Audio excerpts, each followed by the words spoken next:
When I came to Lauralton Hall, Marolyn already had done 1 year of board service, and she was coming on as vice chair. Doug Van Toornhout was chair of the board.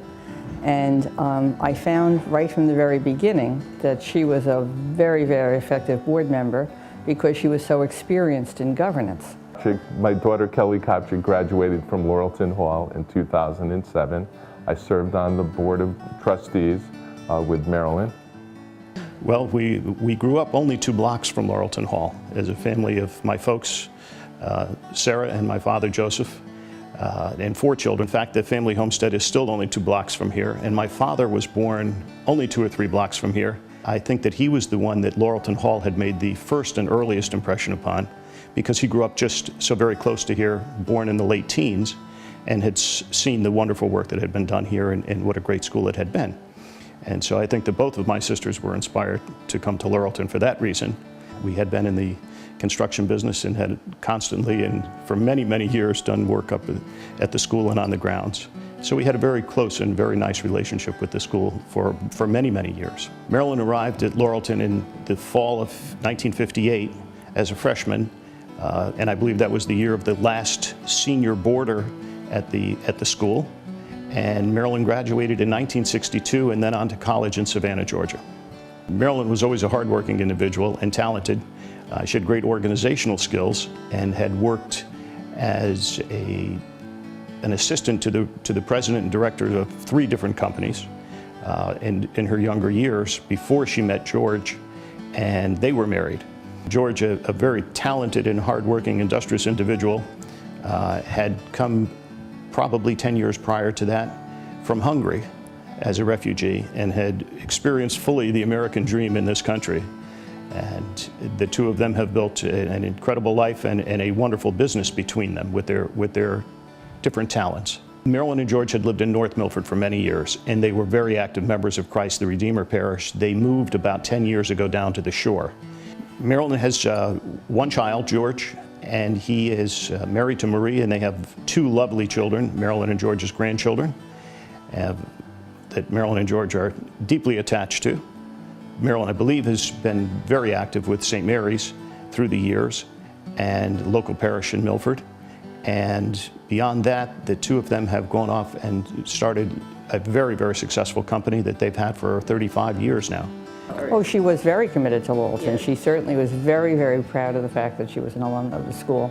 She was a member of the development committee of the board at that time, and we actually did that very next spring. We did a very targeted strategic campaign to raise money for that technology. And so at the end of that year, we were able to install the wireless network, we redid the website, and we got a laptop for every teacher because we raised the money to do it. Much like my mother had always been involved with the Daughters of the American Revolution, and they find it very enjoyable to participate in those activities, and I know that she has been a state officer and the local president or regent of the local organization for many years. She was used to dealing with contractors and vendors and businessmen, and I used to watch her with the board members, you know, all the business types on the board, and I watched how effectively she dealt with them. She was able to relate to them very well. I think they respected her business skills. During those years that we worked together, we had some interesting things going on. It was during that time that the Sisters of Mercy really were becoming regionalized. It was very complex and very, it was very serious, it was very substantive, and again, she was very good about it. I was always impressed with Marolyn of how she had the time to run a family business and then also chair the board of trustees. We did convince Marolyn that her last year should be as chair. And she didn't want to do it. She was very reluctant, and I kept saying, but why? We know you can do it. It's not that you can't do it. I think at that point, she had started to convince George that he should stop working so hard, and they should start to spend some time traveling and doing some fun things together. They had put in so many years in the business, and we said, no, you should do it just that one last year, and you'll do a great job, and we'll make sure that we give you a break as much as we can so you can still do some of those things with George. And we also had the centennial of the school. while Marolyn was here, and that was a lot of fun. That was just a lot of fun planning it. It was very exciting. She was always concerned about doing the right thing for Lauralton, assigning the right people to committees, and moving the school forward.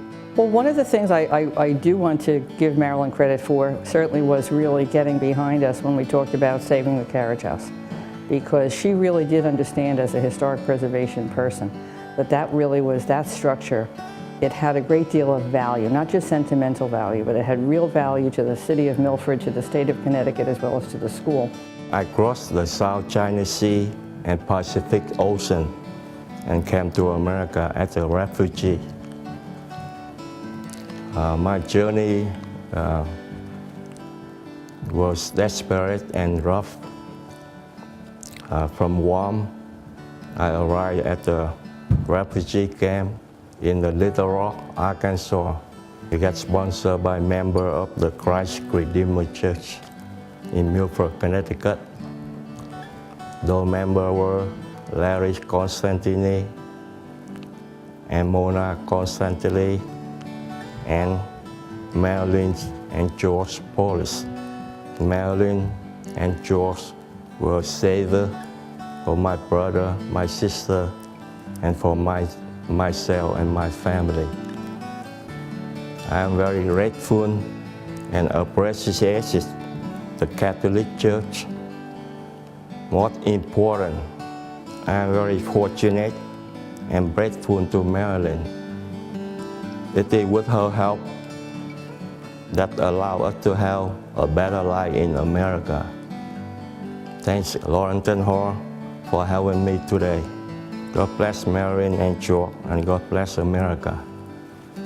Well, I'm delighted that I was invited to come and be part of this event today, and to have an opportunity to congratulate you, Marolyn, on receiving the Claven Award. It's certainly something that you deserve for all of the years that you have been a loyal and supportive alumna of Lauralton Hall, and certainly for the service that you gave to the school as a board member.